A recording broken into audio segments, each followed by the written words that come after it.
बहुत समय पहले धारा नगरी में गंधर्वसेन नामक राजा राज्य करता था। वो न्यायप्रिय और पराक्रमी था। उसकी 4 रानियां और 6 पुत्र थे। जीवन सुख से बीत रहा था, लेकिन अचानक उसकी मृत्यु हो गई। राजा की मृत्यु के बाद उसका बड़ा पुत्र शंख गद्दी पर बैठा। कुछ समय उसने राज किया, पर उसका छोटा भाई विक्रम महत्वाकांक्षी था। उसने शंख को मार डाला और स्वयं राजा बन बैठा। विक्रम बुद्धिमान, पराक्रमी और विजयी स्वभाव का था। उसकी वीरता के कारण उसका राज्य दिनों दिन बढ़ता गया और वो पूरे जम्बू द्वीप का अधिपति बन गया। समय बीता तो विक्रम के मन में वैराग्य जागा। उसने सोचा, संसार तो एक माया है, इसे घूमकर देखना चाहिए। उसने गद्दी अपने छोटे भाई भर्तहरि को सौंप दी और स्वयं योगी का वेश धारण कर निकल पड़ा। उसी नगर में एक ब्राह्मण तपस्या करता था। उसकी कठोर साधना से प्रसन्न होकर देवताओं ने उसे एक दिव्य फल दिया और कहा, जो इसे खाएगा अमर हो जाएगा। ब्राह्मण ने फल पत्नी को दिया, पर पत्नी बोली, अमर होकर क्या करेंगे, हमेशा भिक्षा मांगते रहेंगे। इससे तो अच्छा है तुम ये फल राजा को दे आओ और बदले में धन ले लो। ब्राह्मण ने राजा भर्तहरि को फल दिया। राजा प्रसन्न होकर उसे लाख स्वर्ण मुद्राएं दी और फल अपनी सबसे प्रिय रानी को उपहार स्वरूप दे दिया। पर रानी राजा के प्रति सच्ची नहीं थी।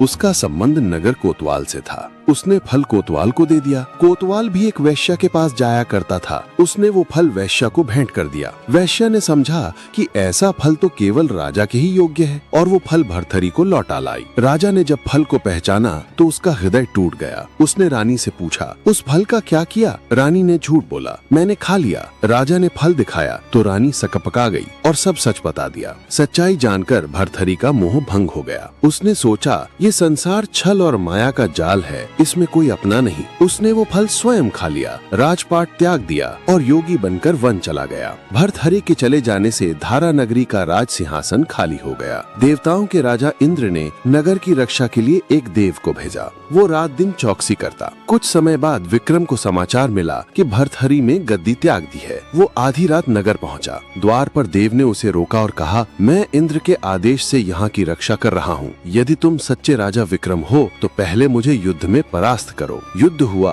और थोड़ी देर में विक्रम ने देव को हरा दिया। तब देव बोला, हे राजन, तुम विजयी हुए। सुनो, तुम्हारे साथ उसी समय 2 और लोग जन्मे थे, एक तेली के घर और एक कुम्हार के घर। तेली पाताल का राजा बना, पर कुम्हार ने तपस्या करके उसे मार डाला और शमशान में पिशाच बना सिरस के पेड़ पर लटका दिया। अब वो तुम्हें मारना चाहता है, सावधान रहना। ये कहकर देव अंतर्ध्यान हो गया। अब क्या होगा देखिए अगले भाग में।